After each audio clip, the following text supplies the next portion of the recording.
सोचो तुम रोज़ मेहनत करते हो, जॉब करते हो, सैलरी आती है, लेकिन फिर भी ज़िंदगी भर काम करने के बाद भी अमीर बनना मुश्किल लगता है। और कुछ लोग होते हैं जो काम कम करते हैं लेकिन उनका पैसा बढ़ता ही जाता है। क्या वो लोग ज़्यादा स्मार्ट होते हैं? नहीं, वो टैक्स और कॉरपोरेशन का गेम समझते हैं।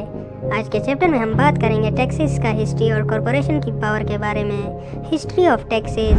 पहले ज़माने में टैक्स सिर्फ रिच लोग देते थे। जब वॉर शुरू हुई, गवर्नमेंट्स को पैसा चाहिए था। उन्होंने कहा ये टैक्स सिर्फ टेम्पररी होगा। लोग मान गए, लेकिन वॉर्स ख़त्म हो गई, टैक्स सिस्टम रह गया।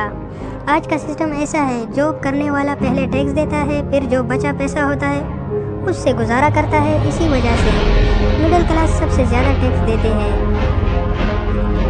अगर तुम जॉब करते हो, सैलरी मिलती है, पहले टैक्स कट जाता है, फिर बिल्स से अगर कुछ बचे। लेकिन अगर तुम बिजनेस ओनर हो, पहले बिजनेस एक्सपेंसेस, फिर टैक्स, फिर प्रॉफिट।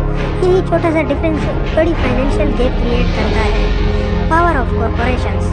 कॉरपोरेशन का मतलब सिर्फ कंपनी नहीं होता। कॉरपोरेशन एक लीगल सिस्टम है जो रिच लोग यूज़ करते हैं। कॉरपोरेशन के फ़ायदे: टैक्स कम लगता है, बिजनेस एक्सपेंसेस लीगली काउंट होते हैं, पैसा एसेट में इन्वेस्ट होता है, इसलिए रिच लोग सैलरी के भी पीछे नहीं भागते, वो अपना पैसा कॉरपोरेशन के थ्रू चलाते हैं।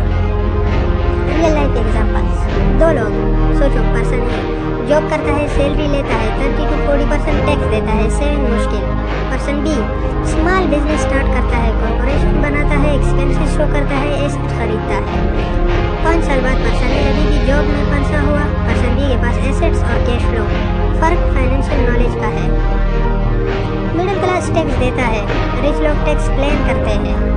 इस चैप्टर का लेसन सिंपल है, सिर्फ सैलरी पर डिपेंड मत करो, बिजनेस और एसेट्स बनाना सीखो, कॉरपोरेशन का कंसेप्ट समझो, इलीगल नहीं, ये नॉलेज का गेम है। अगर तुम सिस्टम को समझ गए तो पैसा तुम्हारे लिए काम करेगा। लाइक, सब्सक्राइब और शेयर करो अगर तुम रियल फाइनेंशियल एजुकेशन चाहते हो।